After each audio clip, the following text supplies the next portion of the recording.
had a website, but it was almost like a vanity project back then. Now it is like an entrance fee to have a business.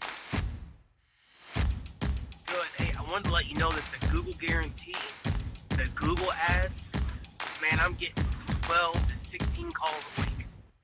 My goal is at least do 10 to 15 more years, grow it up, sell it for 40, 50 million, maybe more. Hello, everyone, and welcome to Titan Talks. My name is Jonathan Stern. I'm an engineer at Topline Pro, but once a week, I have the honor of sitting down with successful home service entrepreneurs to discuss their journeys to success. Today is April 27th, 2023, and my guest is Matt Ringle. Matt is the owner of Curb Impressions, a full-service landscaping company based in Toledo, Ohio. Matt has the passion for providing exceptional landscaping services to his clients and has built a very successful business through hard work and dedication. Matt, we are so excited to have you on Titan Talks. Thanks so much and welcome to the show. Yeah, thank you. This is a first for me and my son back there. So yeah, I'm excited, a little nervous, but yeah, ready to go. We're happy to have the whole Curb Impressions crew. This is good. So yeah. Matt, could you kick us off by telling us an origin story? How'd you get into landscaping? And tell us about the beginning of Curb Impressions. So yeah, I had a landscaping job just like many people out of high school. The first company I worked for, I was much of my day was weed whacking, just blowing off, just doing the main bottom of the line stuff as a 18-year-old. I laugh about it because the company I worked for back in the day, a lot of the guys wore sandals to work because they never got off the mowers. And, you know, a couple of the high school kids were doing all the weed whacking. And I look back at it and I wear steel toe boots to work every day. And, those guys back then were wearing sandals. You could never get away with that in today's world, but it was only 20 years ago. So yeah, that was my first experience with landscaping or mowing rather. It was pretty much just a mowing company. Okay. Curb Impressions has been around. This is our 8th year. Wow. So I took, I don't know, probably about a 10-year, 12-year break from landscaping. And I was moving home. I actually moved away from Toledo, Ohio, and was working a job I lived in Minneapolis, Minnesota, and then I lived in Tulsa, Oklahoma, and just wanted to get back home. I was coming home jobless, just coming back home to family. And one of my friends, his younger brother, had actually started a mowing service just in his neighborhood. And I had always kind of helped him mow the yards when he was going out of town with his family or whatever. And so he had like 8 yards in one neighborhood, and he wanted to move down to Florida to start a flyboarding business. And so he asked me if I wanted to take the lawns over, and the lawns were just going to go. He was just done, right? He was moving whether he sold them or not. He actually ended up just giving them to me, and I took those 8 lawns, and it pretty much started out as a part-time gig. I was doing it, 1 or 2 days a week, and the first year it kind of just snowballed. I mean, you do good work in anything that you do. You have passion, you do good work, and people see it. It's very noticeable. So we didn't really do any marketing, and we really still haven't really done much marketing. We haven't put much money into marketing. We've always kind of took more time on the jobs and used that as our marketing. We would, post pictures on Facebook, and, social media has been a huge platform to us to grow our business.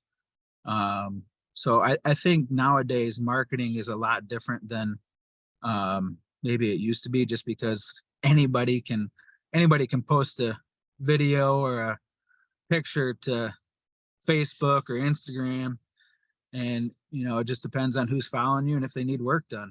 So we're getting into the days where these younger kids, and I say younger, I should say younger adults, just really don't like doing manual labor work at their house, or their business. So they would rather do what makes them money. If they could stay at work another hour a week or 2 hours a week and pay for somebody else to do their yard work, then that's what they do. So man, there's just so many of us. There's so many mowing companies, landscaping companies out there. And if you just take the extra time to do good work, it just goes a long way. So it sounds like the secret sauce is just, doing a fantastic job. Tell me how long it took to catch on in the community as one of the go-to landscapers around. I imagine there was a little bit of a ramp and a little bit of a learning curve to go from, the very beginning to where you are now. Tell me about that. Yeah. So just numbers wise, I mean, we, the first year, like I said, I moved home jobless. It wasn't really even a thought of mine to start a landscaping company. I'd just been asked and it kind of just happened. So the first year, the first summer, I want to say we did, like, by myself, I did around like $40,000. Last year, 7 years in, 8 years in, we did like 850,000. Unbelievable. Wow. So we should, the rate that we're growing, I mean, we should be very close to $1 million this year. But a lot of our revenue comes from, not a lot, but a good amount of our revenue in the winter comes from snow removal, and we just had a terrible winter. So we're like a good amount of money, say like $150,000 lower right now than we were last year at this point. So we're starting quite a bit behind the 8 ball, but we have a tremendous amount of work lined up, and we're at least 3 months out on landscaping work. So we're pretty sought after as far as landscaping goes. But we also only have one full-time crew that ranges anywhere from like 4 to 6 guys in the landscaping. So, and then I have 2 full-time mowing crews. But to get back to your question about how we kind of grew, is it started out in that one neighborhood with 8 lawns. At the peak of that neighborhood, we were doing right around 20 lawns in that neighborhood. There was only like 50 houses in the neighborhood. It surrounds a lake, and a lot of the homeowners there, since we've been in existence, have just moved or gotten older, and new people are moving in. So we've lost some clients there. We're back to about 12 lawns in there now, but we do all the common areas and everything. So we grew from that neighborhood. One of the guys we were mowing for gave us some commercial work and pushed us more into town. And then from that, it just kept snowballing. If you're doing work where people are going to stop and you're catching eyes and you're turning heads, the work is always going to be there. But if you're just another one of the mowing companies out there, I mean, it's going to be a lot harder for that person to find you. But if you're striping lawns and taking your time and making things look good, doing things the right way, and not cutting corners, the work is going to come. So we're to the point now where we're cutting out the bad clients and trying to get, just good clients, the people that take their time on paying, and the accounts that aren't really so much of a money maker, just more of a cash flow account. We're trying to get rid of some of those accounts. So that's kind of where we're at now. We're kind of phasing out the bad customers and the customers that think that we don't need their money in a timely fashion, and just replacing them. So never good. I have to say, I've looked at your website and your pictures on social media. Your lawns really do look like the outfield of Fenway Park on the eve of a World Series game. It's just beautiful, the work you're doing. So I want to commend you there. Who takes those pictures? Do you line up after the job's complete and snap them with a professional crew? Are you taking them with your iPhone? What's the process there? Yeah. So, one of the hardest thing for me is to take those pictures, like to slow down and take those pictures. I just want to get my guys going to the next job. And, but not every lawn looks like that. There's some lawns that you mow that, just you can't make look like that. They're not as nice, or, maybe they don't get them treated and there's dandelions all over the place. But, when we get done with the job and it looks exceptional, it's hard not to take a picture. You know what I mean? And I want the guys to be done with a lawn and want to turn around and snap a picture and send it to me or post their social media. Or that's the kind of guys that I'm looking for, guys that enjoy doing quality work, are passionate about it. And that's kind of why we have gotten where we're at. But yeah, those photos have just been taken with my iPhone or my workers' phones. My main guy, who's pretty much been with me since I think it was the second year in business. His name is Todd. He's been a big part of a lot of those pictures. A lot of the good designs that you're talking about have been him personally.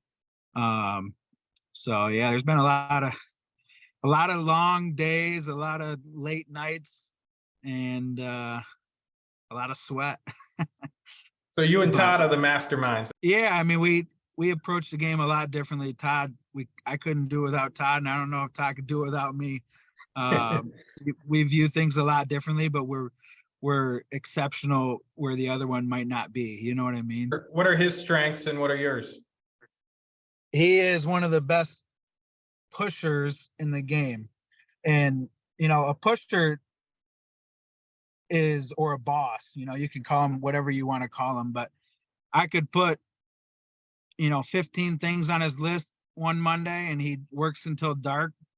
And the next week I could put 18 things on the list and he might get done an hour earlier just because he found a more efficient way to do it. And everything still looks as good. Or he got that much more out of his guys, or they got lunch on the go and didn't stop for lunch that day, or he came in at 5 o'clock in the morning and had everything gassed up and ready to go. I mean, he is like, we don't have to do that as much anymore because we got more pieces to the puzzle. But yeah, I can remember multiple days where he would come in or I would come in, or we would both be at the shop at 5 or 6 in the morning fixing mowers to get them ready to go. But Todd now is this year he won't be touching a mower. He's running the landscape full time. So this is actually the first year. Normally last year we had everybody in our company mowing on Monday. Okay. To get all the commercial clients done, but we have moved to the direction where I want him landscaping every day just because there's more money in the landscaping side. And we got to the point where it's like, we need to almost be doing landscaping 6 or 7 days a week instead of 4 days a week. What do you mean landscaping versus mowing? What exactly do you mean by the difference there? So we do a lot of like new installs on new construction homes, a lot of full tear outs and redos. Really the only thing that we don't do in the industry is irrigation. Okay. And fertilizer. So we do pretty much everything else. I sub both of those things out. I work with a designer on some new construction homes. Some of the stuff I design myself. But yeah, he does that. We do a lot of maintenance work, meaning you said we're full service. So like a client, say we do a neighborhood that has 50 houses. We'll do everything. We mow it weekly, we trim it twice a year, we mulch the whole place, everything. Plowing, we do it all in those neighborhoods. So that it's considered like a homeowners association, a HOA. And that's a lot of our work is maintenance work. So that ties us up quite a bit. And I think that's kind of like the next building block would be to have a crew that's full-time into doing the maintenance work so that Todd can just do landscape jobs. And when I say landscape jobs, it would mean like planting trees or hydro seeding, grading, retaining walls. I You know, see. we do hardscaping, which is like retaining walls, patios. We do it. We don't do it a ton just because we're really tied up with other things and we don't have the people. But we're moving that direction. So Awesome. You said you had 3 months booked out. How many jobs is that? How many employees currently? I know you've been talking about how many teams you have. Would love to hear about business today. yeah, so I have 10 employees currently. Okay. I will have 12. We have 2 high school kids, or actually one guy that's in his first year of college. They're both going to be with us by the end of the month. So we'll have 12 employees at the end of the month.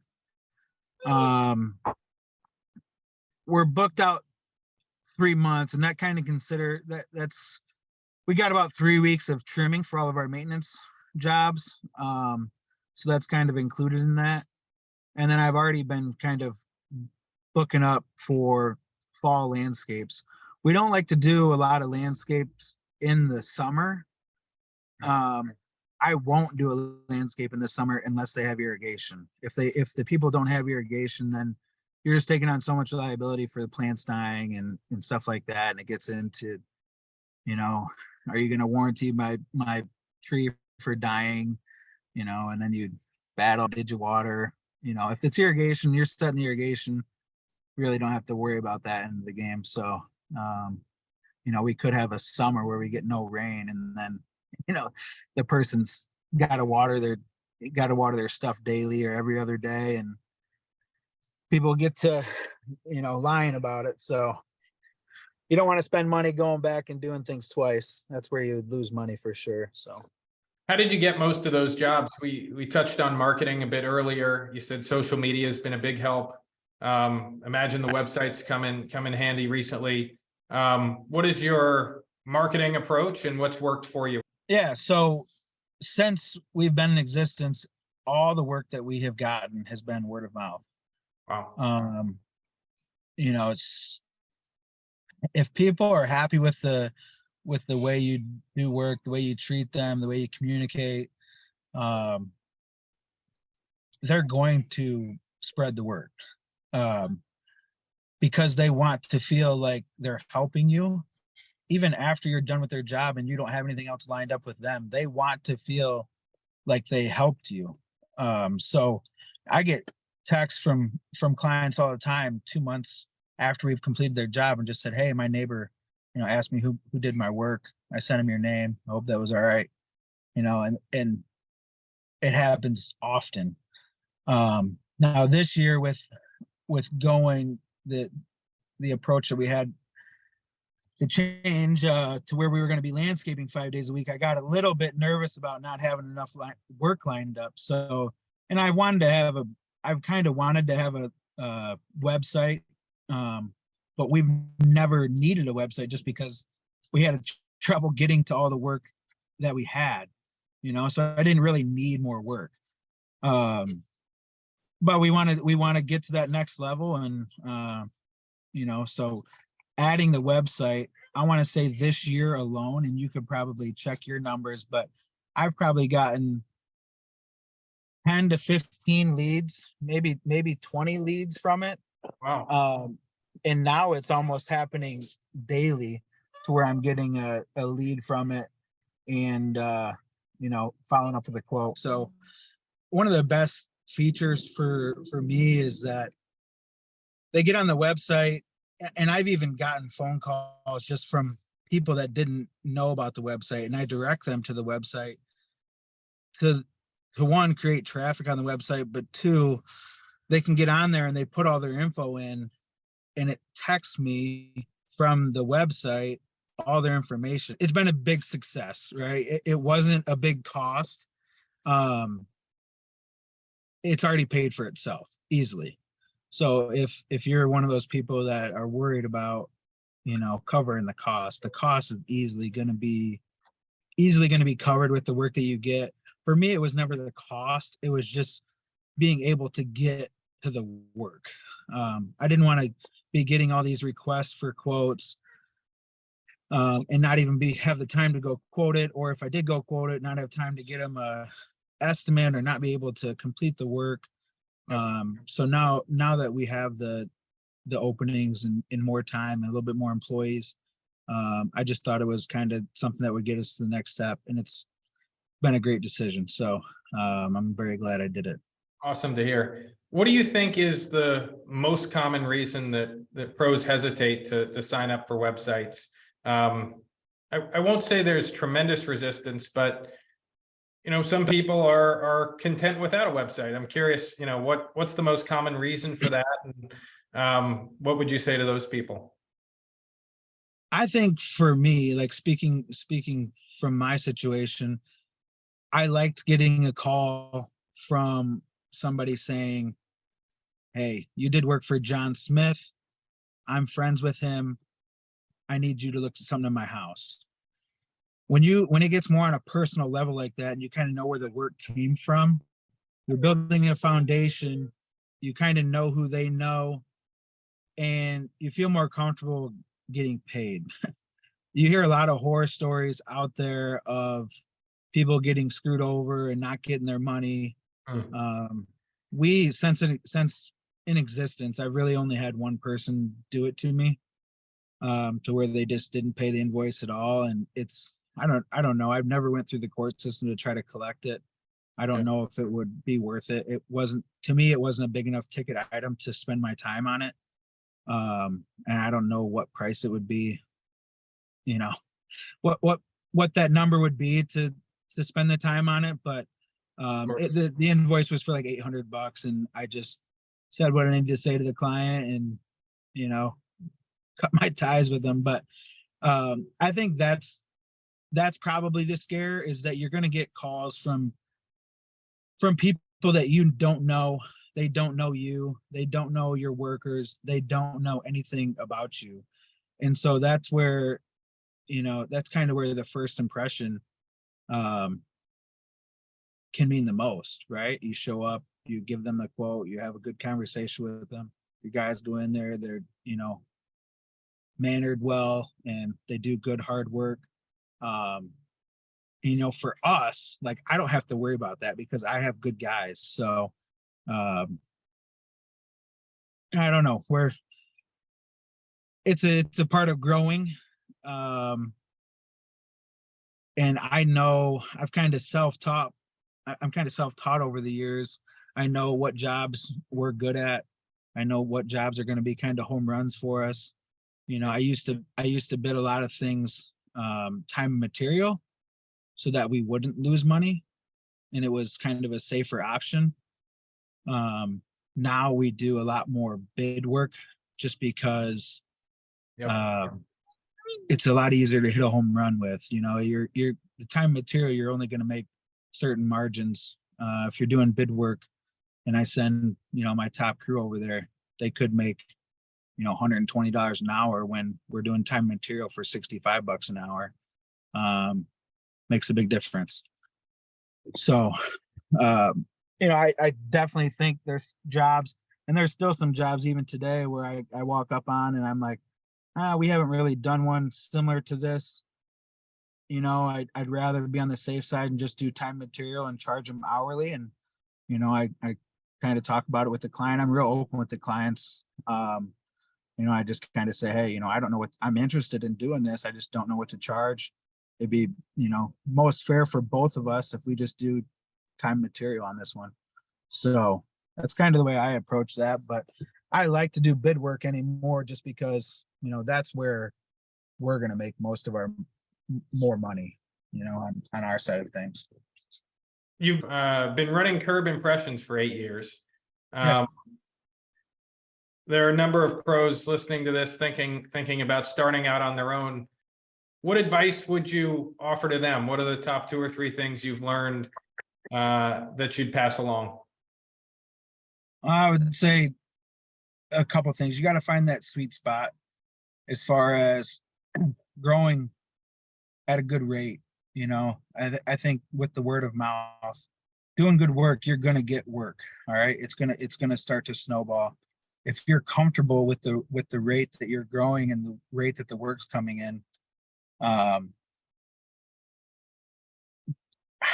we were comfortable for so long, and we found our sweet spot. And I think, you know, I have 2 full-time mowing crews, 1 full-time landscape crew, and I really think in this industry, I think the sweet spot for us, and this is where I want to end up, is 3 full-time mowing crews and 2 full-time landscape crews, and maybe like 2 guys on a maintenance crew doing, you know, the HOA type stuff, trimming and just keeping up on those clients. But Yep. you have to find that sweet spot. You can't just, doesn't matter if you're doing $2 million worth of work and making $100,000. You know, I'd rather do $500,000 of work and make $100,000. You know, it really doesn't make sense to do a ton of work and have a bunch of guys out there that don't know what's going on. And that's kind of how we've approached it. We've grown at a steady rate. I have a very good base of workers. Our foundation is really good as far as like our top tier guys are, you know, have been with me for at least 4 or 5 years. They're all salary. The salary is based kind of on yearly hours, not weekly hours. And so when it's in the winter and they're sitting at home, they're still getting a full paycheck. You know, they don't have to worry about claiming unemployment. I just say, find that sweet spot. You know, we've always believed in, I'm going to take care of my employees and I let the employees take care of the clients. And we've still to this day stuck on that. I will always pay my employees as good as we can pay them. I give them a boot allowance. They get, you know, $125 towards boots every year. You know, That's once cool. they're with me for a year, we match 3% for retirement. I think last year we gave out like $35,000 in bonuses. Wow. We do a lot of stuff that other companies, other landscape companies, mowing companies might not do, but it goes a long way. I hear about these companies that have to go out and find new guys every year. And don't get me wrong, I do have to go find a couple guys every year, but I don't have to really worry about those main guys leaving because they're taken care of. You know, we've just kind of build it on that. I'll take care of them and they take care of the clients, and it goes a long way when they go to the job. You know, we got multiple clients that, you know, we go there and they give us drinks weekly, or, you know, every year our landscape, you know, if they go there to do mulch every year, the guy, you know, makes them lunch, you know, for their plowing, he'll make chili.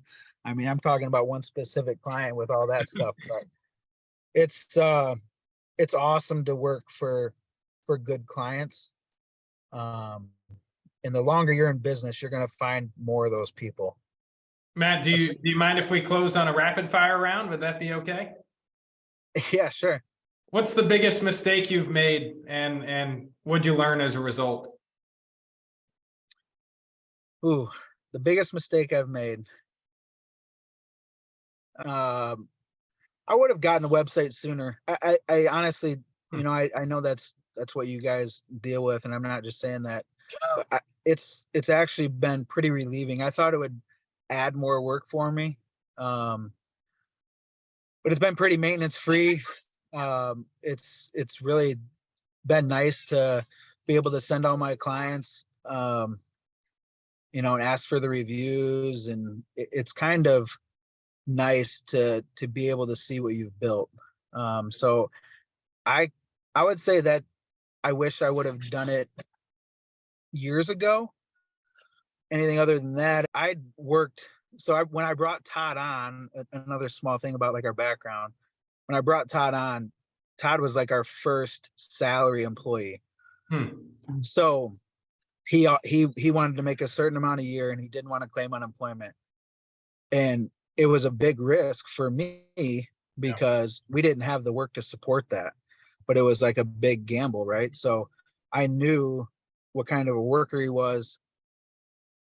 We didn't have the work, but I was kind of thinking like, we're going to get the work. At the same time, I had an opportunity to go work in the refining industry. So I hired another guy. I didn't pay myself for like 2 years. I paid myself like $12,000 for 2 years. And I ran the business and worked at the refinery and just pumped all the money back into the business.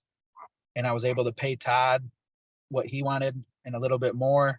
And then I had a number in my head. And once we hit that number, I was going to leave the refining industry. And I actually left it like $100,000 before we got there. And it was the right move. So yeah, it's that would probably be like my two things. I wish I would have left sooner. Since starting out, what's been the most surprising thing you've encountered?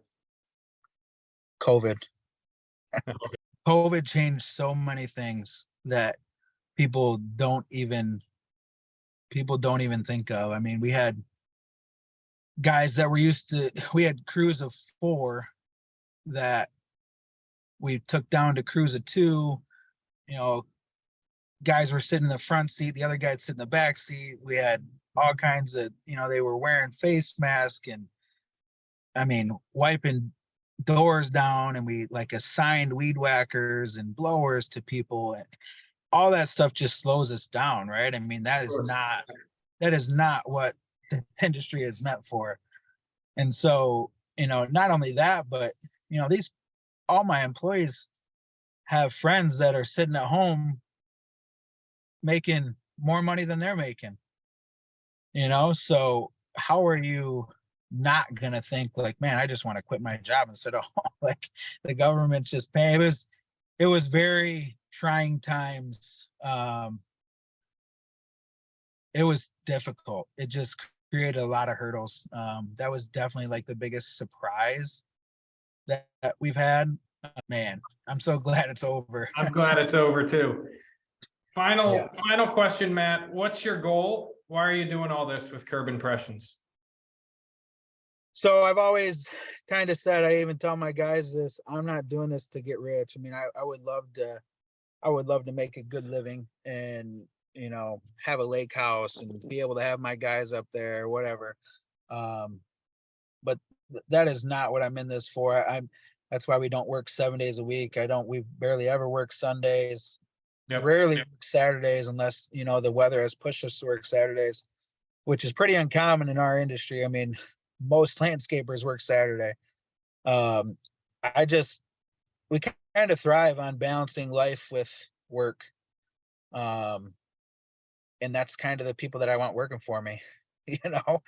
I want guys that want to spend time with their family, want to spend time with their kids, want to spend time with their friends, and it all makes life more enjoyable. I mean, if you just work nonstop and have no time to spend your money, what's the point, right? So, I'd say my goal would be to maybe get to 20 employees max. I don't really want to get much bigger than that. I think maybe down the road, I would like to get into some different things. I wouldn't be against moving a little bit farther down south and starting like a second branch. But that's in my dreams, I think. I don't know if that'll ever happen. I don't know. Right now, we're kind of just living a day at a time, just kind of seeing where it takes us. Well, whatever happens, I know you will be prepared. I know you'll do a great job. And I know you'll find great success. Thank you so much for being a part of Titan Talks. It was great to meet you, Matt. Yeah, thank you.